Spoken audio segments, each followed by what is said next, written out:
तो hi everyone, मैं हूं आप सभी का अपना प्रशांत भैया और लेकर आ गया हूं रैपिड रिवीजन का अगला चैप्टर जो कि है एसिड बेस एंड सॉल्ट्स, जो कि एक इंपॉर्टेंट चैप्टर है। फटाफट से अगले 15 से 20 मिनट के अंदर इस पूरे चैप्टर को रिवाइज करेंगे। ये भी बताऊंगा कि कौन सा टॉपिक आपके एग्जाम के अंदर आने वाला है, किसमें आपको ज्यादा ध्यान देना है, और पूरे चैप्टर को आसान तरीके से हम आज रिवाइज करने वाले हैं। इस चैप्टर के ऊपर एक पूरी डिटेल वीडियो जो कि 1.5 घंटे के आसपास की है, वो मैं ऑलरेडी बना चुका हूं, वो आप जाकर देख लेना अगर आपको डिटेल में कॉन्सेप्ट को समझना है। ये रिवीजन है और रिवीजन में हम सारी चीजों को कवर करेंगे, बट फटाफट और तेज रफ्तार से कवर करेंगे। चलो स्टार्ट करते हैं फटाफट से। सबसे पहले एसिड बेस के बारे में बात करते हैं। एसिड बेस होता क्या है?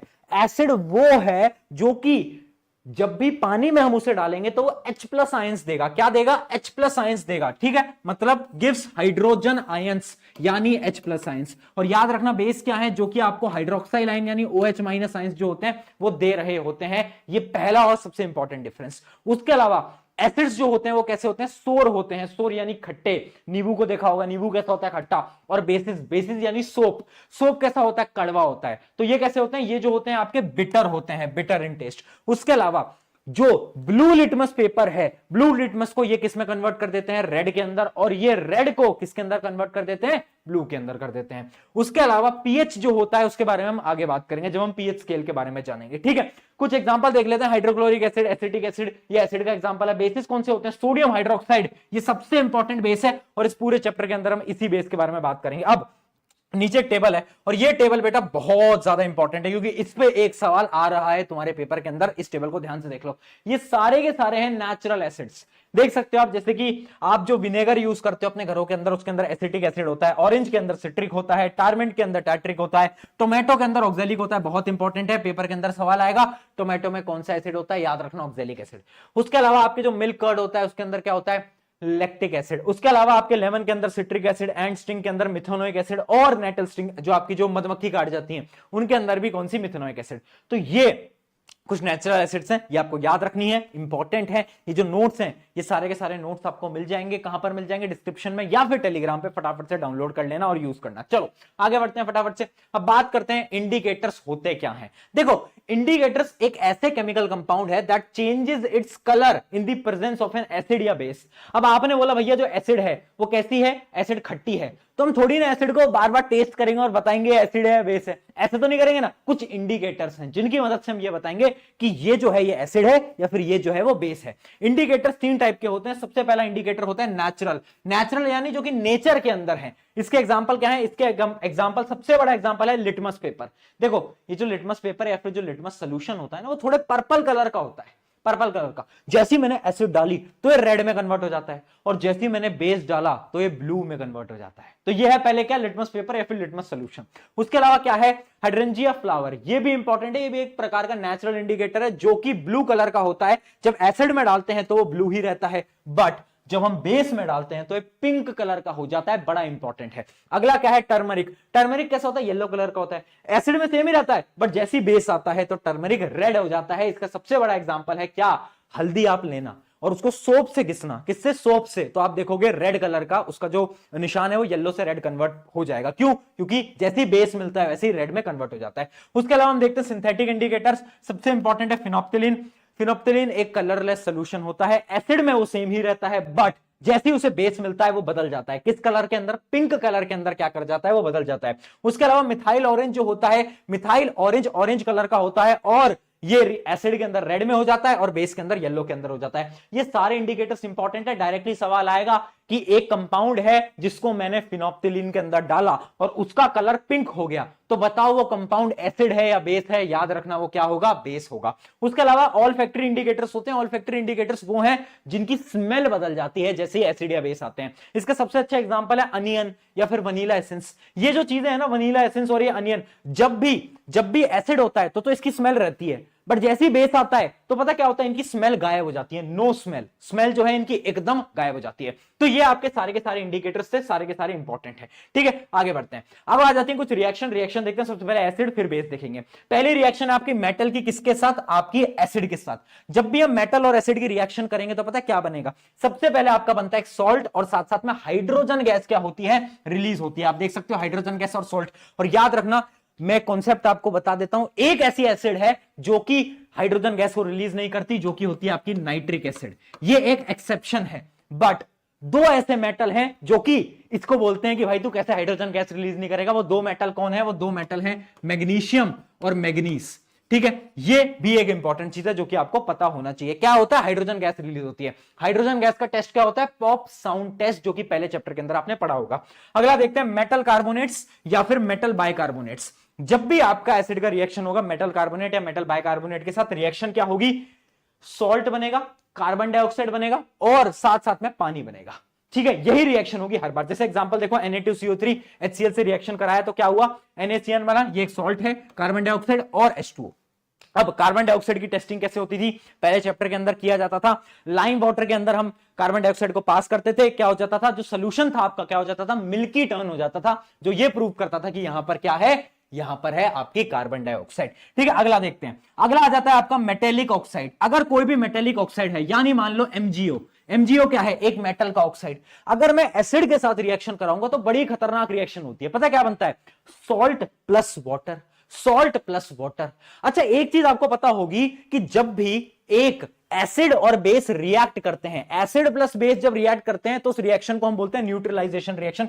आगे मैं आपको दिखा भी देता हूं फटाफट से। तो क्या होता है जब भी आपका एसिड या बेस रिएक्ट करते हैं तो क्या देते हैं? वो देते हैं salt plus water, salt plus water. और इस रिएक्शन को हम क्या बोलते हैं? Neutralisation reaction. अब वापस से आप पीछे देखोगे तो यहां पर भी देखो मेटल ऑक्साइड और एसिड रिएक्ट करे हैं, क्या बनाया? सॉल्ट और वाटर। तो क्या मैं ये बोल सकता हूं कि मेटल ऑक्साइड जो है वो एक प्रकार का क्या है? बेस है, क्योंकि वो एसिड के साथ रिएक्ट करा, सॉल्ट वाटर बनाया। यानी metal oxides are basic in nature. याद रखना, बहुत ज्यादा इंपॉर्टेंट है। उसके अलावा अगला पॉइंट देखते हैं। देखो, आपको पता है लाइम वाटर टेस्ट क्या होता है? हम क्या करते हैं? ये हम सॉल्यूशन लेते हैं, इसके अंदर कार्बन डाइऑक्साइड डालते हैं, क्या बन जाता है? कैल्शियम कार्बोनेट, है ना। और ये मिल्की हो जाता है इस वजह से। अगर मैं वापस से इसके अंदर कार्बन डाइऑक्साइड डालूंगा तो ये आगे की रिएक्शन भी याद रखना। फिर क्या बनता है? फिर हमारा बन जाता है ये आप देख सकते हो, है ना। ये आप देख सकते हो, कैल्शियम बाइकार्बोनेट, ये बन जाता है। और ये जो होता है ना, ये मिल्की नहीं होता, ये मिल्की नहीं होता है, नॉर्मल सोल्यूशन है। तो यानी अगर मैं कार्बन डाइऑक्साइड डालता जाऊंगा तो जो मिल्की सोल्यूशन है वो वापस से कन्वर्ट हो जाएगा और वो मिल्की नहीं रहेगा। ये भी रिएक्शन याद रखेंगे। ठीक है, अब हम देखते हैं बेसिस की रिएक्शन। देखो, बेसिस की रिएक्शन क्या है? सबसे पहले है बेस विद मेटल। यानी अगर मेरा बेस मेटल के साथ रिएक्ट करेगा, बेस क्या है? Sodium hydroxide. सोडियम हाइड्रोक्साइड अगर जिंक के साथ परफॉर्म करता है, रिएक्ट करता है, तो सेम रिएक्शन है, सॉल्ट प्लस हाइड्रोजन। यानी बनेगा सोडियम जिंकेट और साथ साथ में हाइड्रोजन गैस क्या होगी? रिलीज करेगी। याद रखना, बेसिस डू नॉट रिएक्ट किसके साथ? वो जो हम बोल रहे थे ना, metal carbonate, metal hydrogen carbonate, उनके साथ रिएक्ट नहीं करते बेसिस, उनके साथ सिर्फ एसिड रिएक्ट करते हैं, बेस नहीं करते। अगला देखते हैं, अगर मैं एक बेस लाऊं और साथ साथ में नॉन मेटल ऑक्साइड लाऊं। नॉन मेटल ऑक्साइड क्या होता है? जैसे कि अपना CO2। CO2 क्या है? नॉन मेटल ऑक्साइड है, नॉन मेटल ऑक्साइड है ना। तो अगर मैं CO2 लूं और उसके एक बेस से रिएक्शन कराऊं तो पता है रिएक्शन क्या होगी? एक तो सॉल्ट बनेगा और साथ साथ में वाटर बनेगा। तो क्या ये रिएक्शन देख के आपको दिख रहा है कि ये भी एक प्रकार की न्यूट्रलाइजेशन रिएक्शन है? हाँ है। तो क्या मैं बोल सकता हूं कि यहां पर ये जो नॉन मेटल ऑक्साइड है ये एसिड की तरह परफॉर्म कर रहा है? बिल्कुल कर रहा है। तो याद रखना, जो नॉन मेटल ऑक्साइड्स होते हैं they are acidic in nature. सवाल आएगा एमसीक्यू के अंदर, तुम्हारे पेपर के अंदर, तो याद रखेंगे। ठीक है, आई होप यहां तक आपको समझ में आ गया होगा। सारी रिएक्शंस मेटल की, नॉन मेटल की खत्म हो चुकी हैं। आगे बढ़ते हैं। अगला देखना, अगला आ जाता है आपका डाइल्यूशन का कॉन्सेप्ट। देखो, सबसे पहला कॉन्सेप्ट क्या होता है? मान लो आपका एक एसिड है, ठीक है। दो टाइप की एसिड होती है, एक होती है कंसंट्रेटेड एसिड, एक होती है डाइल्यूट एसिड। कंसंट्रेटेड एसिड क्या होती है पहले वो समझना। वो एसिड जिनके अंदर large amount of acid is dissolved in small amount of water, यानी पानी कम और एसिड बहुत ज्यादा। और डाइल्यूटेड क्या होती है? इसका अपोजिट, जहां पर पानी ज्यादा है और एसिड क्या है? कम है। अब एक कॉन्सेप्ट जो कि तुम्हारे पेपर में आएगा वो ये होता है कि how water is mixed in acid. क्या हम एसिड लेते हैं, पानी को डाल देते हैं? नहीं नहीं, ऐसा नहीं करते। हम पानी लेते हैं और ड्रॉप बाय ड्रॉप क्या करते हैं? एसिड को उसके अंदर डालते हैं। ये बहुत इंपॉर्टेंट है, यहां पर ये लिखा भी हुआ है, स्टार मार्क कर लेना। ये क्वेश्चन तुम्हारे पेपर के अंदर आएगा कि कैसे हम एसिड्स को पानी के अंदर डिसॉल्व करते हैं। तो याद रखना, एसिड को ड्रॉप बाय ड्रॉप हम डाल रहे होते हैं। ठीक है, अगला देखते हैं। अब देखते हैं strength of acid and base. समझना इस बात को। देखो, स्ट्रेंथ क्या होता है?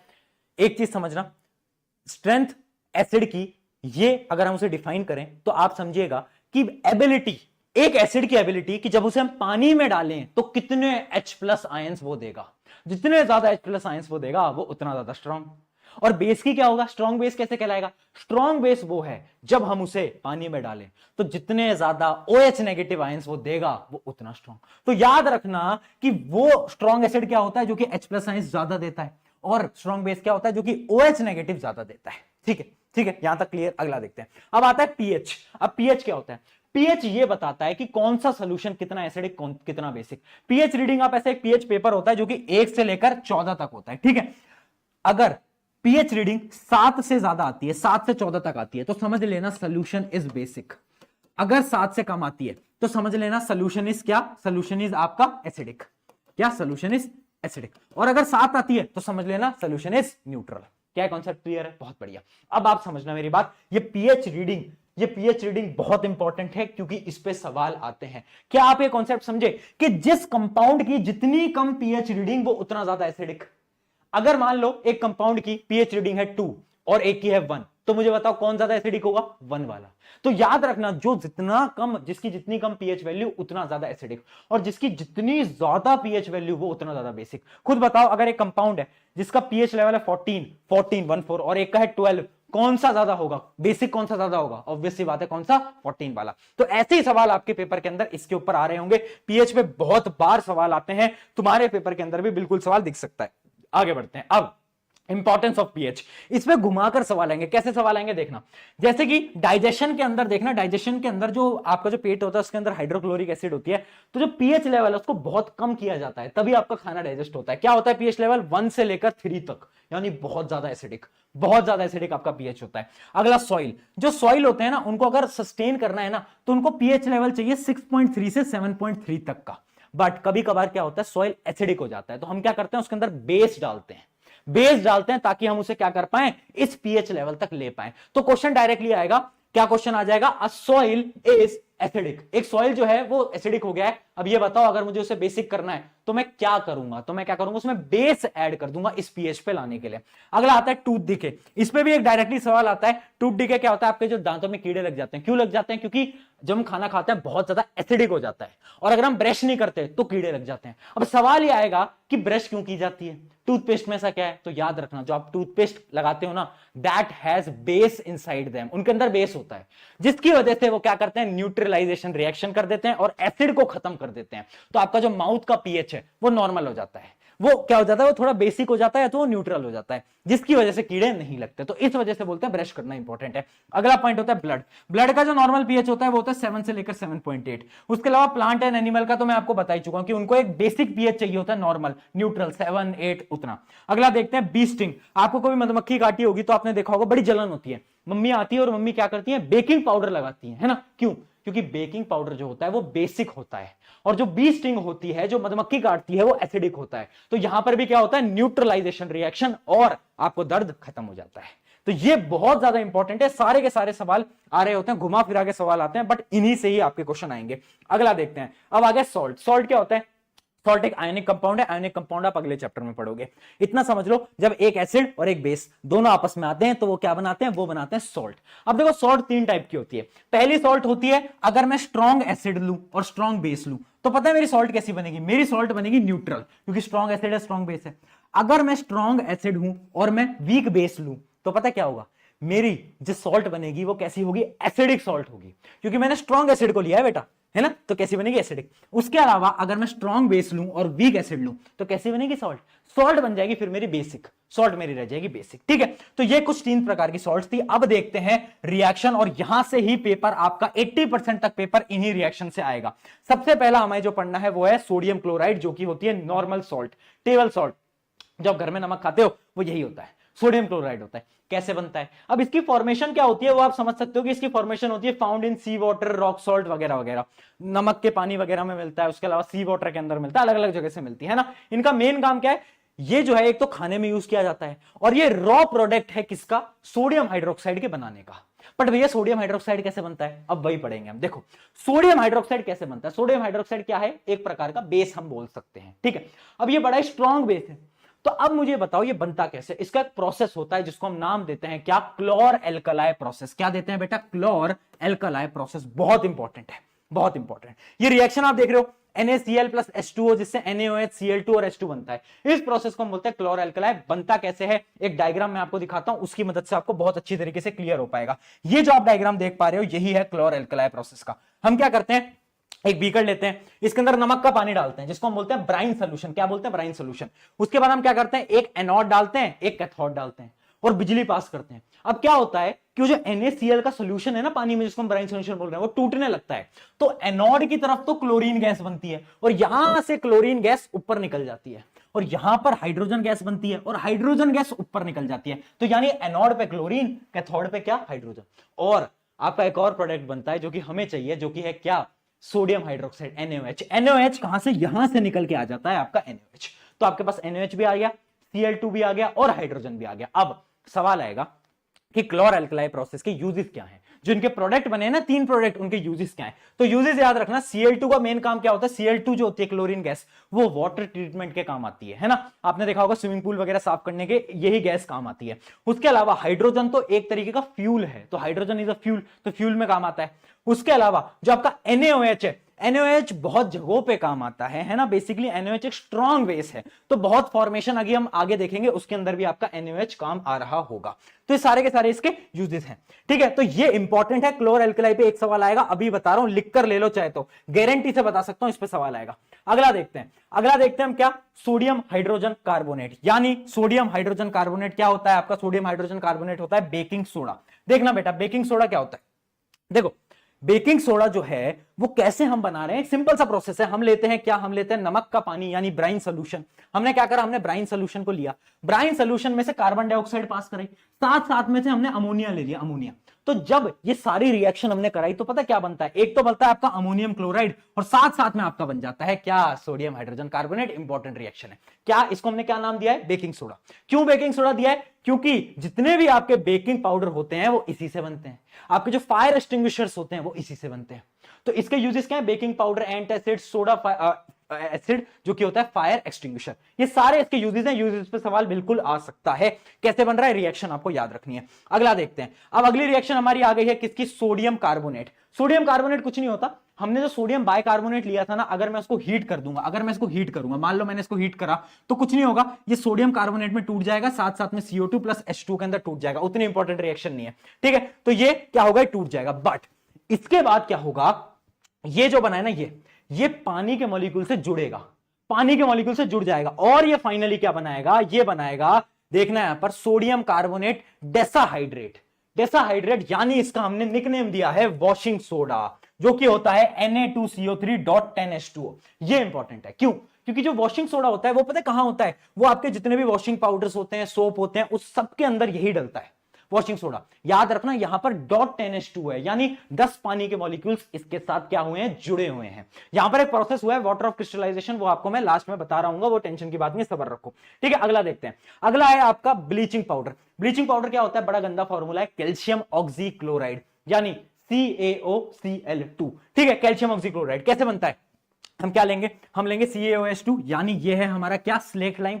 स्लेट लाइम में से हम क्लोरीन गैस को पास कराएंगे, क्लोरीन गैस को हमने पास कराया तो हमारा प्रोडक्ट बन जाता है ब्लीचिंग पाउडर CaCl2, साथ साथ में पानी बन जाता है। इंपॉर्टेंट रिएक्शन है, ठीक है।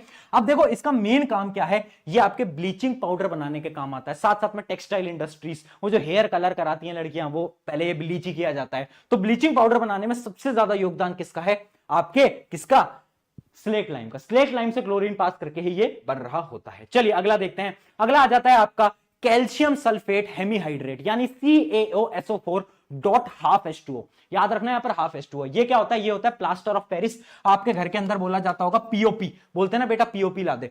POP क्या होता है, हमने एक कंपाउंड होता है गिप्सम, गिप्सम क्या होता है CaSO4.2H2O।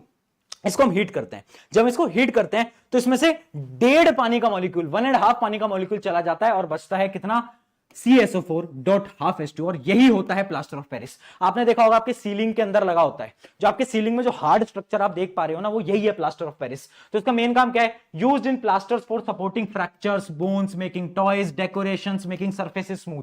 जितने भी आपके घरों के अंदर है, टॉयज के अंदर, सारी जगह आपका प्लास्टर ऑफ पेरिस यूज किया जाता है। याद रखना CaSO4.12H2O। अब तुम्हारे मन में सवाल आ रहा होगा, ये हाफ, ये क्या हो रहा है, .10H2O, ये सब क्या होता है, आखिर ये वाटर ऑफ क्रिस्टलाइजेशन होता क्या है, ये तो बता दो। तो देखो मैं आपको बताता हूं वाटर ऑफ क्रिस्टलाइजेशन क्या होता है। बेसिकली होता क्या है, वाटर ऑफ क्रिस्टलाइजेशन एक ऐसा फॉर्मूला है, एक ऐसा फिनोमिना है जिसमें एक मॉलिक्यूल से पानी के अलग अलग मॉलिक्यूल्स जुड़ जाते हैं। केमिकल फॉर्मूला में ही जुड़ जाते हैं। मैं सोल्यूशन नहीं बना रहा हूं, केमिकल फॉर्मूला में ही जुड़ जाते हैं और उसी प्रोसेस की वजह से क्या बन जाता है, उस सब्सटेंस का क्रिस्टल बन जाता है, वो सॉलिड फॉर्म में आ जाता है, वो क्रिस्टल बन जाता है और उसी को हम बोलते हैं उस प्रोसेस को वाटर ऑफ क्रिस्टलाइजेशन। इसका एक और एग्जांपल है, देखना, इसका एग्जांपल है ये कॉपर सल्फेट CuSO4.12H2O। इसका कलर पता क्या होता है, ब्लू होता है। बट अगर मैं इसे हीट करूं, अगर मैं इसके 5 पानी के मॉलिक्यूल्स खींच लूं ना, तो इसका कलर पता क्या हो जाएगा, व्हाइट। ये कलरलेस हो जाएगा, ये व्हाइट कलर का हो जाएगा। मतलब पहले ब्लू था, बाद में क्या हो गया, बाद में कैसा हो गया, बाद में हो गया आपका व्हाइट, जब मैंने हीट करा। तो इस वजह से वाटर ऑफ क्रिस्टलाइजेशन बड़ा जरूरी है और बहुत सारे कंपाउंड्स इस वाटर ऑफ क्रिस्टलाइजेशन वाले फिनोमिना को क्या करते हैं, फॉलो कर रहे होते हैं। ये था आपका सारा का सारा चैप्टर, यहां पर लिखा भी हुआ है, contains water molecules, their crystal structure known as water of crystallisation. ठीक है, आई होप ये सारे कॉन्सेप्ट क्लियर हो गए होंगे, सारे इंपॉर्टेंट पॉइंट्स मैंने बता दिए हैं। अब फाइनली हम बढ़ते हैं किसके ऊपर, आज के सवाल के ऊपर, जो कि आपको कमेंट में बताना है। सवाल है विच acid is present in tomato. जल्दी से ABCD आंसर लिखो फटाफट से। मिलते हैं अगले लेक्चर की तरफ। आई होप आपकी मदद हुई होगी। Take care.